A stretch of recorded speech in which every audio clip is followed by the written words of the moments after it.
Welcome to 10 star news. ఇక details చూసుకున్నట్లయితే తిరుపతి జిల్లా వెంకటగిరి సర్కిల్ ఇన్స్పెక్టర్ ఏవి రమణ తమ సర్కిల్ పరిధిలో ట్రాఫిక్ సమస్యలు పరిష్కరించే చర్యలో భాగంగా నేటి బుధవారం ఉదయం ఆటో యూనియన్ మరియు ఆటో డ్రైవర్లతో సమావేశమయ్యారు.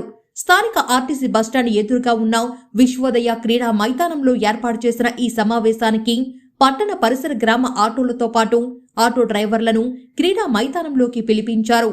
అనంతరం సీఐ ఏవి రమణ వారికి ట్రాఫిక్ రూల్స్ ను తెలియజేశారు. విధిగా డ్రైవింగ్ లైసెన్స్ తో పాటు ఆటోకి సంబంధించిన ప్రాపర్ డాక్యుమెంట్స్ కలిగి ఉండాలన్నారు. సెల్ ఫోన్ రహిత డ్రైవింగ్ చేస్తూ సిట్టింగ్ కెపాసిటీకి తగిన విధంగా ప్యాసింజర్లను ఎక్కించుకోవాలని వారికి సూచించారు. మద్యం, జూదం, గంజాయి, గుట్కా, పాన్ వంటి మత్తు పానీయాలకు అలవాటు పడి జీవితాలు నాశనం చేసుకోవద్దని సూచించారు. తెలుసో తెలియకో మత్తు పానీయాల రవాణాలో భాగస్వామ్యం కావద్దని హెచ్చరించారు. వెంకటగిరి సర్కిల్ బాధ్యతలు తీసుకున్న మొదటిసారి మంచిగా కౌన్సిలింగ్ ఇవ్వడం జరిగిందని, తదుపరి రెండవసారి నియమ నిబంధనలు అతిక్రమించిన వారిపై చట్టరీత్యా ఫైన్లతో పాటు కేసులు బుక్ చేయడం జరుగుతుందని హెచ్చరించారు. ఈ కార్యక్రమంలో ఏఎస్ఐ రమణయ్య, సిబ్బంది పాల్గొన్నారు.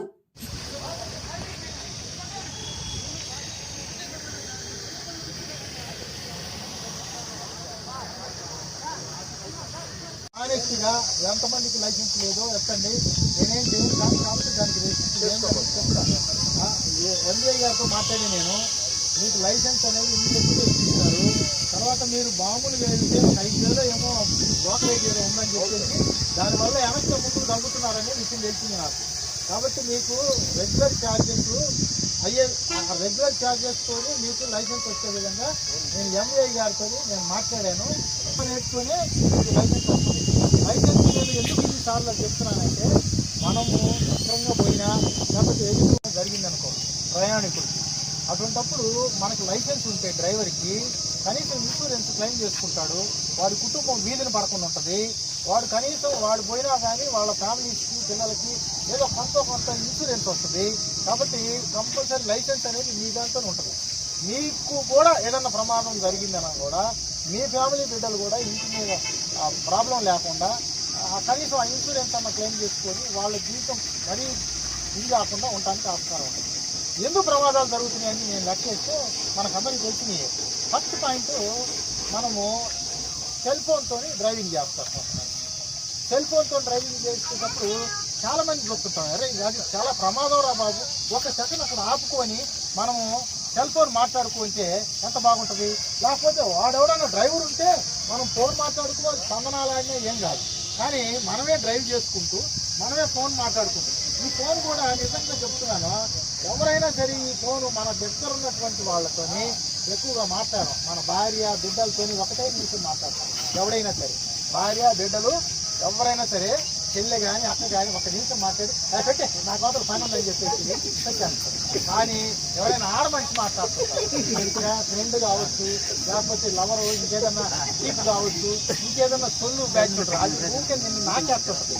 నీకు అర్థం కాదండి. మొత్తం నాకేసి తుడిచేసిన తర్వాత మొత్తం అడక్క తెగేటప్పుడు చేస్తుంది. ఒరే అమ్మ మొత్తం నాకేసిందే అంతవరకు తెలియదు మీకు ఏంటి. కాబట్టి అది మీరు ఆలోచించరు. ఒకే స్వీట్ వాయిస్తో మాట్లాడుతుంది అన్నమాట. స్వీట్ వాయిస్తో మాట్లాడుకుంటా మిమ్మల్ని లైన్లో పెట్టేస్తుంది. మీ జేబులు, ఒళ్ళు, ఇల్లు అన్ని గొల చేసి మొత్తం పోయిన తర్వాత సగం రోగం వస్తుంది. ఆ రోగం వస్తుంది, డబ్బులు పోతాయి, అన్నీ అప్పుడు చేసి దాని పొరపాటు చేశానే అనేటువంటి అప్పుడు బాధపడే కంటే ఇవన్నీ అవారాలు తీసి పడదాం. ఇంటి దగ్గర ఫ్యామిలీ ఉంది, మనకు ఒక కుటుంబం ఉంది, పెళ్ళాం ఉంది, అది శుక్రంగా చూసుకొని అవి మాట్లాడుకొని మీకు సమయం ఉంటే ఈ సొల్లేసే బదులు అక్కడికి పోయి పెళ్ళాం పిల్లలతోని ఒక గంట కాలక్షేపం చేస్తే మీ మనసు కూడా ప్రశాంతంగా ఉంటుంది, మీకు ఆరోగ్యంగా ఉంటుంది, అన్ని రకాలుగా సుఖంగా ఉంటారు. కాబట్టి ఈ ఫోన్ అనేది మానేసేయండి. తర్వాత ఒక ఆటోలో నలుగురిని ఎక్కిస్తారు. దాదాపుగా ఒక 20 మందిని ఎక్కిస్తారు. చూసుకోవాలి మీరందరూ కూడా. అంతంత మందిని ఎక్కించుకుంటే ఈ ఉన్న రోడ్లలో మరీ నలుగురి కంటే సరే మేము అనకూడదు, నలుగురు వేస్తే మనకి ఎట్ట గిట్టుబాటు అవుతుంది అనేది ఆలోచన వస్తుంది. కాబట్టి ఇంకొక 2 మంది ఏదో వేసుకోవాలి తప్పించి 20 మందిని ఎక్కిస్తే ఇటు తొడ మీద ఒక హావను గుర్తుపెడతాడు, ఇటు తొడ మీద ఒక హావను గుర్తుపెడతాడు డ్రైవర్. ఇది కనీసం స్టీరింగ్ చెప్తాను కూడా బొత్తు ఏం కనపడదు. కాబట్టి ఈ స్టీరింగ్ తిప్పుకునే ఆలోచన ఉండాలి కదా మీకు.